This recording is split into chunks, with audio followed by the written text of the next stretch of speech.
तमन्ना यानी कि इच्छा ने एक दिन जिंदगी के आंचल में सर रखकर पूछा कि भाई ये इच्छा पूरी कब होगी।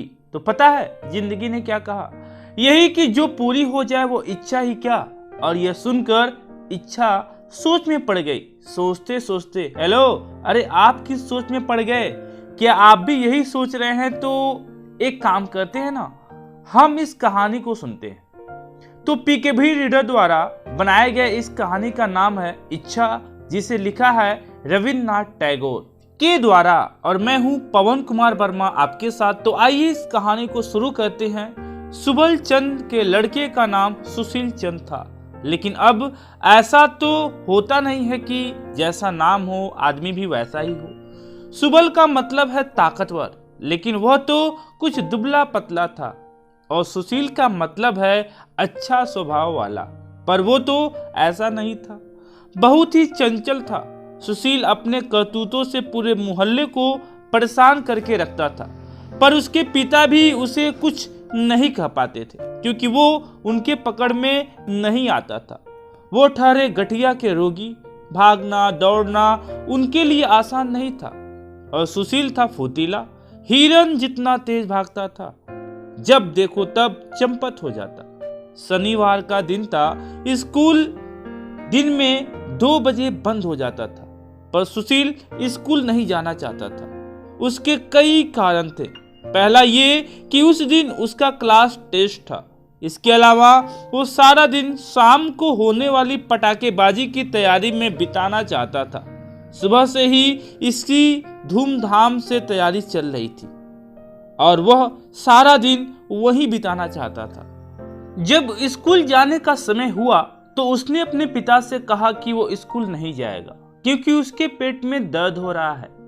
सुबल को पता था कि उसका पेट दर्द कैसे भगाया जा सकता है, इसलिए उसने कहा कि फिर तुम घर पर ही रह सकते हो, हरी पटाखेबाजी देख आएगा। मैं तुम्हारे लिए कुछ टाफियां भी लाया था, पर अब तो तुम उन्हें नहीं खा सकोगे। हाँ, मैं तुम्हारे लिए कड़वी दवाइयां ले आता हूँ। ये कहकर उसने दरवाजे पर ताला लगाया और बाहर चला गया।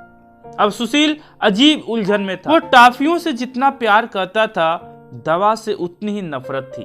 और अब तो वह पटाखेबाजी भी देखने नहीं जा सकेगा।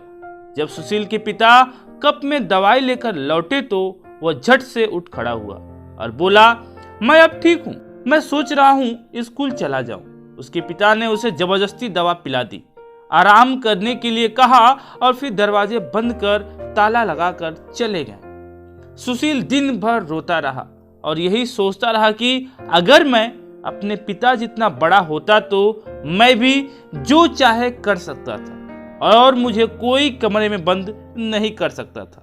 सुशील के पिता भी बाहर बैठे हुए सोच रहे थे, मेरे माता पिता के लाड प्यार ने मुझे बिगाड़ दिया था। मैंने ठीक से पढ़ाई नहीं की। अगर मुझे मेरा बचपन वापस मिल जाए तो मैं समय बिल्कुल बर्बाद नहीं करूंगा और ठीक से पढ़ाई करूंगा। संयोग से इच्छा पूरी करने वाली देवी उस समय उधर से गुजर रही थी। उसने उन लोगों की इच्छाएं सुन ली और मन ही मन कहा, चलो थोड़ी देर के लिए इनकी इच्छाएं पूरी कर देती, फिर देखती हूं कि क्या होता है।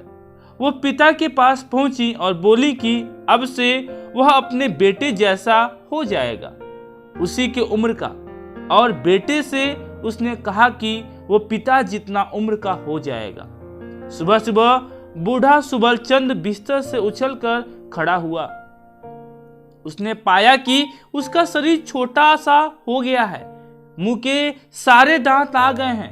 रात को उसने जो कपड़े पहने थे वह उसके लिए बहुत ही ढीले और बड़े हो गए हैं।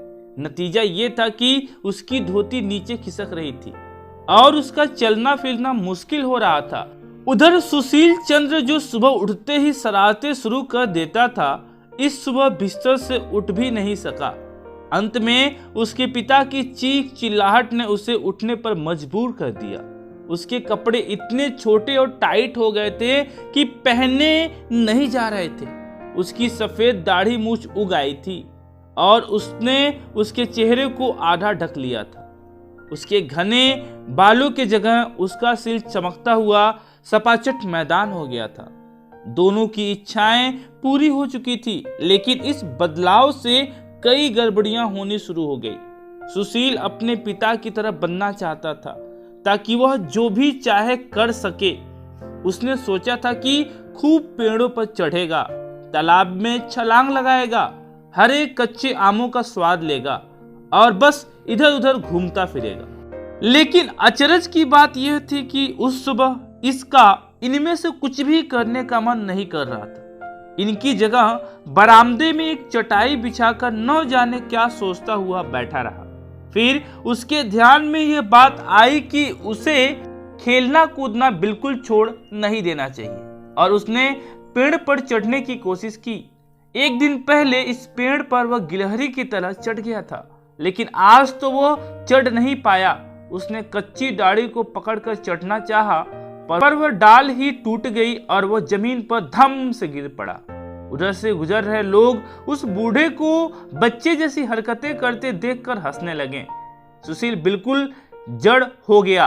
वो चटाई पर आकर बैठ गया और उसने नौकर को पुकार कर कहा, जाओ मेरे लिए 1 रुपए की टॉफियां लेकर आओ।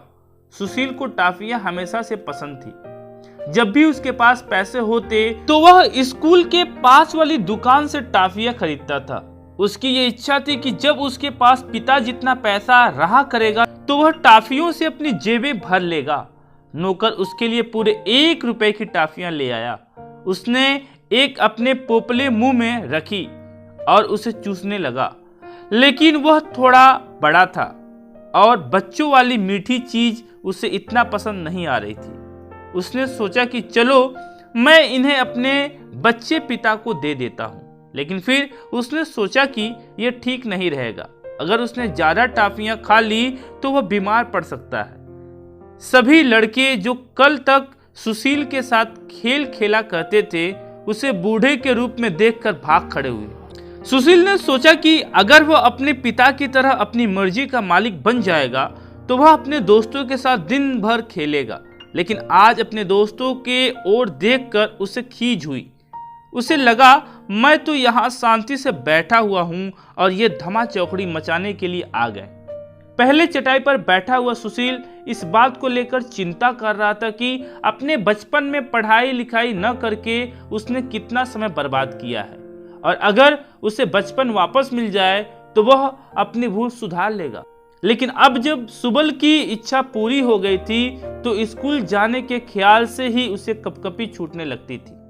जब कुछ गुस्से से भरा हुआ सुशील उससे आकर कहता कि पिताजी क्या आप स्कूल नहीं जा रहे हैं, तो सुबल अपना सिर खुजाने लगता और कहता कि मेरे पेट में दर्द हो रहा है। सुशील इस पर चिढ़ उठता और कहता कि स्कूल न जाने के सारे बहाने मुझे मालूम है, मैं भी ऐसे ही बहाने बनाता था। सचमुच सुशील को यह सब बातें इतनी अच्छी तरह पता थी कि उसके पिता की सारी बहानेबाजी सुशील के आगे बेकार हो जाती और सुशील अपने नन्हे पिता को स्कूल जाने के लिए मजबूर कर देता। जैसे ही सुबल स्कूल से लौटता तो बूढ़ा सुशील जोर जोर से रामायण का पाठ शुरू कर देता और सुबल को सामने बैठाकर कहता कि वो सवाल हल कर दे। शाम को दूसरे बुजुर्ग लोग सुशील के पास शतरंज खेलने के लिए आ जाते। सुशील ने उसी समय सुबल को पढ़ाने के लिए एक टीचर रख दिया और उसकी कोचिंग दिन रात तक चलती रहती।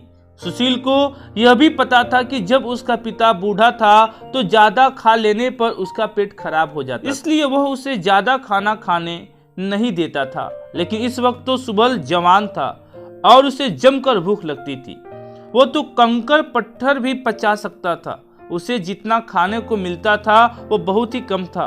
वो काफी दुबला हो गया और उसकी हड्डियां निकल आईं। इससे सुशील को यह लगा कि कहीं वो बीमार तो नहीं हो गया है और उसने उसे कई तरह की दवाइयां देनी शुरू कर दी। बूढ़े सुशील को भी कई तरह की समस्याएं झेलनी पड़ रही थी। वो लड़कों जैसी जो भी चीजें करना चाहता था अब कर नहीं पाता था। पहले वो किसी नाटक को छोड़ता नहीं था, लेकिन अब अगर वो नाटक देखने जाता तो उसे ठंड लग जाती। वो जुकाम खांसी से परेशान हो जाता और शरीर में ऐसा दर्द होता कि उसे कई हफ्तों तक बिस्तर पर रहना पड़ता। वो हमेशा तालाब में ही नहाया करता था, लेकिन अब अगर वो ऐसा करता तो उसके जोड़ों का दर्द बढ़ जाता और ठीक होने में 6 महीने लग जाते। इसलिए उसने हर 2 दिन बाद नहाना शुरू कर दिया था, वो भी गर्म पानी से, और सुबल को भी तालाब में नहाने नहीं देता था। अब अगर सुशील बिस्तर से उछलता तो उसे हड्डियों का दर्द शुरू हो जाता था, और अगर वह पान खा लेता तो पता चलता कि पान को चबाने वाले दांत तो है ही नहीं। अब अगर वह पुरानी आदत के अनुसार आनंदी चाची के मिट्टी के घड़े को पत्थर से फोड़ देना चाहता तो लोग उसकी इस बचकाने हरकत के लिए उसे डांटने फटकारने आ जाते हैं। वो ये नहीं समझ पाता था कि स्थिति को कैसे संभालें।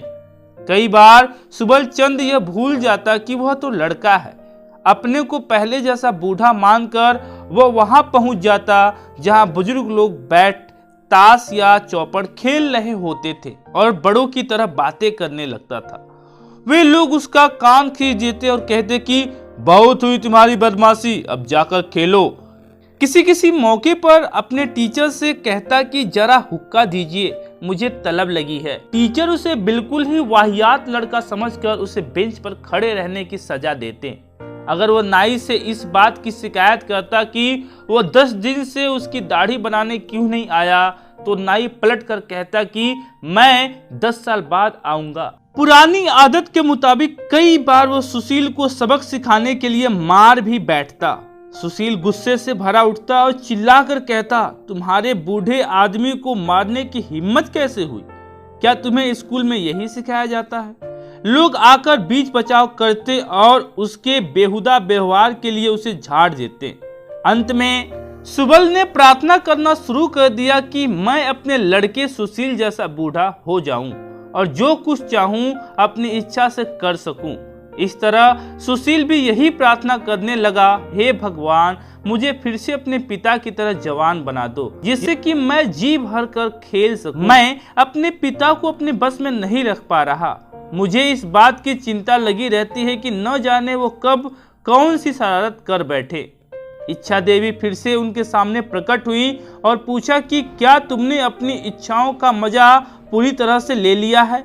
उन दोनों ने सिर झुकाकर देवी को प्रणाम किया और बोला, माँ, बहुत हो चुका, अब हमें पहले जैसा बना दीजिए।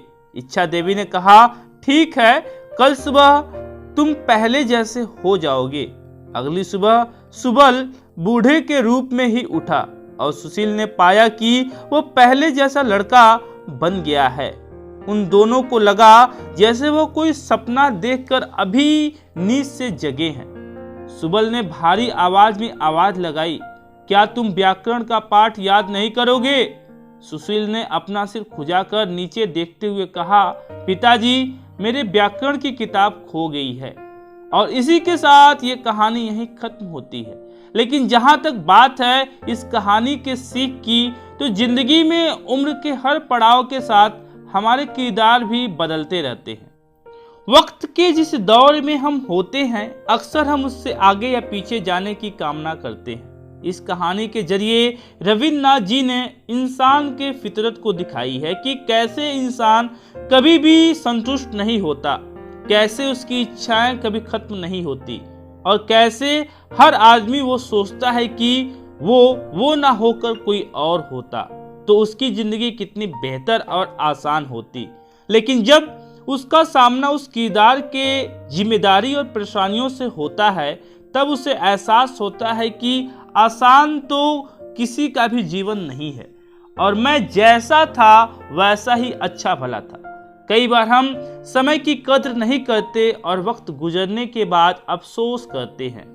इसलिए किसी और की तरह बनने की इच्छा ना करें, बल्कि अपने जिम्मेदारी को समझें और उसे अच्छे से निभाएं।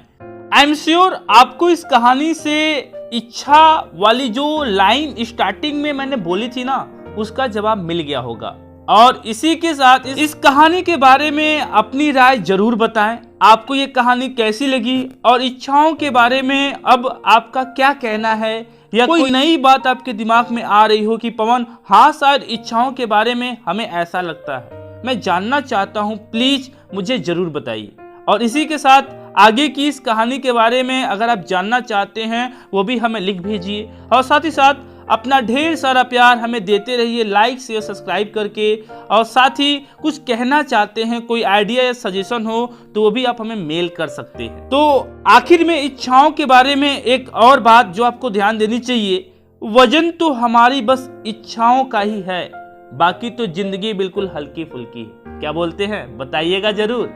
और अभी मैं आपसे कहूंगा, रखिए अपना बहुत सारा ध्यान, हमेशा खुश रहिए, मुस्कुराते रहिए और इच्छाओं के बारे में सोच समझकर सोचते रहिए। जय हिंद, जय भारत।